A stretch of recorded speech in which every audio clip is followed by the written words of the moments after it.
Captains of Industry, brought to you by Airtel. Our captain of industry tonight is somebody well known to the banking fraternity in Nigeria. From the early days with the Nigeria International Bank, he then went on to United Bank for Africa, then First Bank, and is now at the helm of Diamond Bank PLC. Dr. Alex Otti has had an illustrious career as a banker across the breadth of the Nigerian financial services industry. He inherits a bank that has great pedigree, a wonderful history, a sound balance sheet, and also international exposure. What's left then by way of contribution to Diamond Bank PLC? Some say creative solutions, especially at a time where the Nigerian banking industry is undergoing a series of reforms and broader consolidation. Dr. Alex Otti is our captain of industry tonight, and I thank you very much for your time. What's more is needed for this bank? Because, as I said, it's got a good history, it's got a sound balance sheet, it's had great leadership in the past. Thank you very much. Diamond Bank was set up some 20 years ago, and it was set up on the foundation of strong corporate governance, ethics, and professionalism. And I think it's partly what has seen it through the turmoil in the industry up to this moment. Even in 2009, when the CBN conducted a special audit, it emerged as one of the banks that was successful. And at the moment, it's done quite well, but then there's still a whole lot to do. We are in an age where reforms are the order of the day. And you find that after consolidation, there's yet another round of consolidation. Banks willingly are talking to each other. International banks are on the way. The economy is opening up. So you really need to do a whole lot to take it to the next level. What does that mean, the next level? Some say that you really have to come up with creative solutions because, as we said, there are reforms underway, so new risk management, governance issues at play, but also the space is opening up for foreign entities to come in and own some of these banks, so the competition is heating up. Yeah, great. I think you've just summarized it. Where we are right now is that the economy is opening up and foreign capital is looking for the most efficient place to go. There's basically nothing wrong with international banks coming into Nigeria. But for a bank to survive the next onslaught of competition, then it needs to do things differently. You talked about creative solutions. That is one of the things that Diamond Bank can pride itself in. I think Diamond Bank has been ahead of competition in creating solutions to businesses, to individuals, corporate landscape, even the middle market.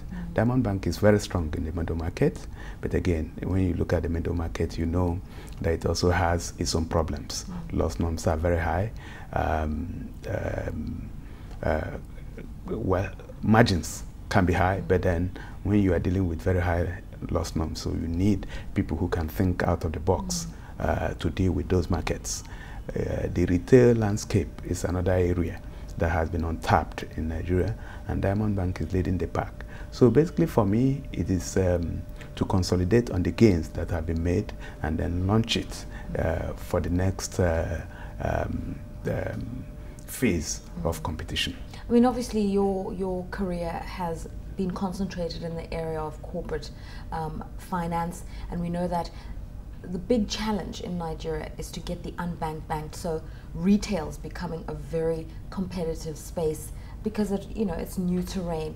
For you, what's the approach? Dealing with the unbanked does not necessarily mean opening 101 locations in places that may be unviable for business. But then there are solutions that you can create to deal with the unbanked population, the rural areas. You see, the telephone is one of the ways to deal with the unbanked. You find that not too long, I don't think GSM telephony it came in 2001, if I remember, so that's just 10 years ago, and you see what they have done. So I think that is the way to go. But you must have the products to address that kind of population. Majority of Nigerians still live in the rural areas, and if you've gone around, you find that infrastructure is an issue. So even if you set up a bank in some locations where you don't have electricity, for instance, you need to have a generator, you need to have probably a backup generator, and then when you look at the cost, it may not make sense. So you need to come up with creative solutions to address those kind of markets, and that's what we are doing here. I mean, you climbed the ranks at First Bank, which is one of the tier 1 banks in Nigeria. You did really well there. Coming to Diamond Bank, did it need a mental readjustment on your part? When I was in First Bank, I was in charge of the southern locations of the bank, and I did virtually everything from corporate banking to retail and personal banking. So I have varied experience to deal with that. So it doesn't really require a different mindset. Secondly, for Diamond Bank, I think where we are right now is where we need to launch out to all the segments. We can have our niche area, we can have our strengths, but if you want to be a big bank, then you need to be serving virtually everybody. The lessons that you've learned in your career, because as I said earlier on, you've worked for some of the most reputable banks in the country, UBA, First Bank, you started a career at the Nigeria International Bank, you've worked for the merchant banking division of that particular institution. So you're a veteran, effectively, in the banking industry in Nigeria. What are the lessons you take from all these areas that you've worked in? Well, basically, the good thing about having the kind of experience I've had is that when you bring it to bear in an organization like this, you may not be an expert in every field, but at least you have some knowledge of virtually every area that you want to deal with. For me, I think I bring to this job some varied experience, both in operations and in the marketing area.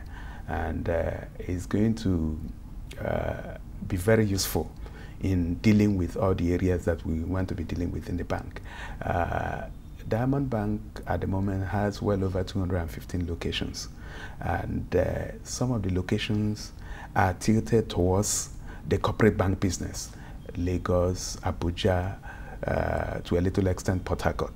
Then other locations are tilted towards the business banking, commercial banking, and retail banking part of the business. So the experience that I bring would help in forging ahead and moving, like I said, this bank to the next level. Leadership is very key, and I'm one person that believes that the only way you can lead effectively is by walking the talk. It's very easy to talk without doing, but I'm one person that can get my hands dirty. I had issued a statement to my colleagues 2 days ago as I resumed to say we all need to get on board. We all need to lead by example. And you can only give what you have, you don't give what you don't have. So, and I think I do have that experience that will help this bank to get to the leadership. We are a tier 2 bank, but nothing says that we can't get to the to become a tier 1 bank.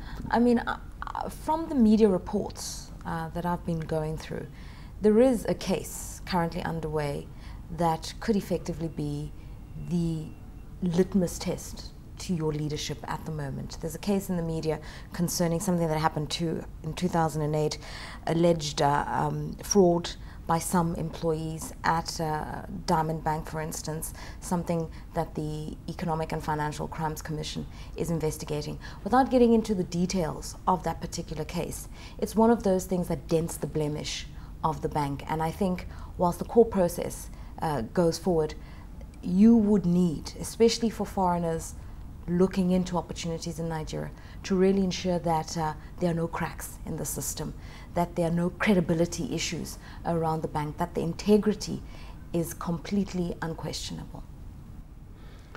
Yes, that's an unfortunate case. You know, I'm just coming in, but it's just like you've read it in the media, I also read it. And my take is that it's an isolated case. There's this saying that in every 12 you must have a Judas. It doesn't really represent the culture of Diamond Bank. In some cases, you end up with the wrong person, or you end up with the wrong staff, or you end up with the wrong customer. And so the challenge is not to dwell on that, but to rise from that and take the lessons from that kind of experience and move forward. I've read reports here which show that the bank identified a few loopholes that people took advantage of, and those loopholes have been plugged. I can assure you that it's an isolated case, and the bank is doing everything to ensure that justice is done. But I also can assure you that I don't think it will happen again. There were loopholes, and fraudsters capitalized on those loopholes. But a bank that has been in existence for 20 years, sometimes you have these kind of experiences. I remember in my previous life, someday we just woke up and we found that we had been hit by almost £1 billion. We tried everything possible to deal with that, plug the loopholes. It's a learning process, and every day you learn. I'm sure that Diamond Bank, under my watch, will not tolerate that kind of thing again. It's an unfortunate experience. All right. That's tough talk from the newly appointed CEO of Diamond Bank PLC in Nigeria, Dr. Alex Otti. He's our captain of industry tonight. We're taking a short break, and then after the break, we're finding more about the man, a squash player. Did you know? We'll hear more after the break.